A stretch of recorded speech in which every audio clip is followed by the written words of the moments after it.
ಈ ಮೈಸೂರಿನ ಉದಯಗಿರಿಯಲ್ಲಿ ಆದಂತಹ ಹಿಂಸಾಚಾರ ಪ್ರಕರಣದಲ್ಲಿ ಸರ್ಕಾರ ಹೇಗೆ ನಡ್ಕೊಳ್ತಾ ಇದೆ ಅನ್ನೋದಕ್ಕೆ ವಿರೋಧ ಪಕ್ಷದ ನಾಯಕರಾದಂತಹ ಅಶೋಕ್ ಅವರು ತೀವ್ರವಾದಂತಹ ಅಸಮಾಧಾನವನ್ನ ಆಕ್ರೋಶವನ್ನ ಹೊರಹಾಕಿದ್ದಾರೆ. ಏನು ಹೇಳಿದ್ದಾರೆ ಅವರು? ಕಾಂಗ್ರೆಸ್ನವರು ಮುಸ್ಲಿಮರು ಹಾಕಿರುವ ಭಿಕ್ಷೆಯಲ್ಲಿದ್ದು ಅವರ ಋಣ ತೀರಿಸಲು ಮುಸ್ಲಿಮರ ಪರವಾಗಿ ನಿಂತಿದ್ದಾರೆ ಅಂತ ಹೇಳಿದ್ದಾರೆ. ಸಕಲೇಶಪುರದಲ್ಲಿ ಮಾತನಾಡಿದರು. ಪೊಲೀಸರು ಮುಂಜಾಗ್ರತಾ ಕ್ರಮ ತೆಗೆದುಕೊಳ್ಳದಿದ್ರೆ ಇಡೀ ಪೊಲೀಸ್ ಸ್ಟೇಷನ್ನೇ ಹೊತ್ತಿ ಉರಿತಾ ಇತ್ತು. ಅವನ್ಯಾವನೋ ಕಳ್ಳ ಬೆಂಕಿ ಹಚ್ಚಲು ಪ್ರಚೋದಿಸಿದ್ದಾನೆ. ಅವನನ್ನ ಈವರೆಗೂ ಕೂಡ ಅರೆಸ್ಟ್ ಮಾಡಿಲ್ಲ ಅಂತ ಕಿಡಿಕಾರಿದ್ದಾರೆ. ಅಲ್ಲಿ ಸ್ಪಷ್ಟವಾಗಿ ಕಾಣ್ತಾ ಇರುವಂತದ್ದು ಪೊಲೀಸ್ ಸ್ಟೇಷನ್ ಮೇಲೆ ಹಲ್ಲೆ ಮಾಡಕ್ಕೆ ಪೊಲೀಸರನ್ನ ಹಲ್ಲೆ ಮಾಡಿ ಗಾಯ ಮಾಡಿರುವಂತದ್ದು, ದಾಂಧಲೆ ಮಾಡುವಂಥದ್ದು. ಇದೇನು ಮೊದಲಲ್ಲ. ಹುಬ್ಳಿಯಲ್ಲಾದಾಗಲೂ ಕೂಡ ಪೊಲೀಸ್ ಸ್ಟೇಷನ್ ಎಲ್ಲ ಹೊಡೆದಾಕಿದ್ರು, ಕಾರುಗಳನ್ನ ಸುಟ್ಟಾಕಿದ್ರು, ಪೊಲೀಸ್ ಕಾರುಗಳನ್ನು. ಅದರ ರಿಪಿಟೇಷನ್ ಇಲ್ಲಿ ಮಾಡ್ತಾ ಇದ್ದಾರೆ.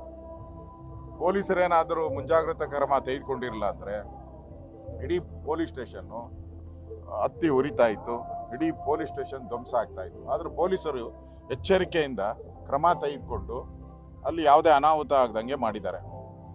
ಈ ಕಾಂಗ್ರೆಸ್ ಅವ್ರಿಗೆ ಅವ್ರು ಹಾಕಿದ್ದ ಭಿಕ್ಷೆಯಲ್ಲಿರುವಂಥವ್ರು, ಕಾಂಗ್ರೆಸ್ ಅವರು ಅವ್ರು ಹಾಕಿದ ಭಿಕ್ಷೆಯಲ್ಲಿರೋದ್ರಿಂದ ಋಣ ತೀರಿಸ್ಬೇಕಲ್ಲ ಕಾಂಗ್ರೆಸ್ ಅವರು.